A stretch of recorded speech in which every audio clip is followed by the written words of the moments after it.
thoughts. Mind and our thoughts.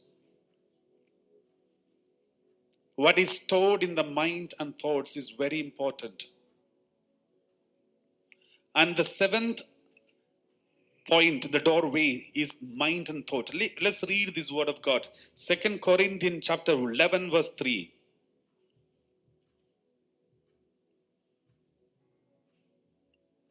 But I'm afraid that as the serpent deceived Eve by its cunning, your thoughts will be led astray from a sincere and pure devotion to Christ.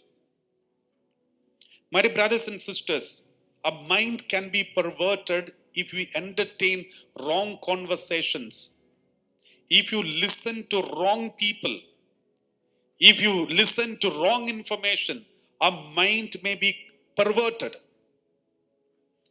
Eve always was led by the good thoughts. Why? Because when God told Adam, don't eat from the forbidden tree, Eve was not created by then. When God told Adam, you can eat from all the trees, but not from this tree of forbidden tree, the tree of knowledge of good and evil, Eve was not there. Only Adam was there. Later, Eve was created. When Eve was created, Adam gave all these information to Eve. All what God told him, he told to Eve. Therefore, she was very careful not to touch the forbidden tree. But one day, she entertained a wrong person. One day, she listened to a wrong information. One day, she spent time in front of wrong ideas, ideologies. And that was the serpent. And serpent said, don't listen to God. Don't believe the word of God. The word of God is not true. What God said is not true. You will become, if you eat the forbidden tree, forbidden fruit, you will become like God. And then suddenly, the mind and thoughts of Eve was perverted. She was influenced. She was influenced. That affected her life. That is why, my dear brothers and sisters, don't read any books which are leading you away from God. Don't watch any movies which are giving you wrong information, wrong thoughts, wrong information about God, wrong information about Jesus, wrong information about Bible. Don't listen to them. Don't talk to them. Because we are so weak. Our mind is also so weak.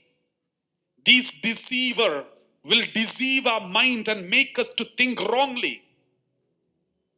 Eve was full of holiness initially, but even Eve was tempted and her mind was perverted. Even Adam, who was born with full grace, also was perverted because of the wrong information the serpent gave. Then how much more you and me will be perverted if we are not careful enough. Therefore, avoid any book, any information, any video, any message which are giving you perverted ideas about Christianity or Jesus Christ or the Bible. Even out of curiosity, do not entertain such kinds of videos, because this will give you negative thoughts and questions in our mind which are not true. I have seen so many youngsters who were betrayed even there are certain books which I don't want to mention the names, because the youngsters may get curiosity and go and take and read it. So I don't want you to read those, therefore I don't mention the names. Some years ago, there are certain controversial books came forward, and it was many people were reading it. Though they did not read the Bible, they were reading those kind of books, which are giving a perverted idea about disciples and Jesus Christ and all those lived in the early church. My dear brothers and sisters, many were affected by these. Everybody knows it is only a creation and a novel, and it is an imagination of certain people. But still, the more they read and listen to such kinds of thoughts and such kinds of movies or such kinds of novels, it influences the minds of innocent people. That is why Saint Paul wrote to Corinthians, I'm afraid that as the serpent deceived Eve by its cunning, your thoughts will be led astray from a sincere and pure devotion to Christ. We need a sincere and pure devotion to Christ. Sincere and pure devotion. Do you want sincere and pure devotion? Then be careful about what you see and what you watch and what you read. Avoid all such things. Then you will have a pure, holy devotion to Christ.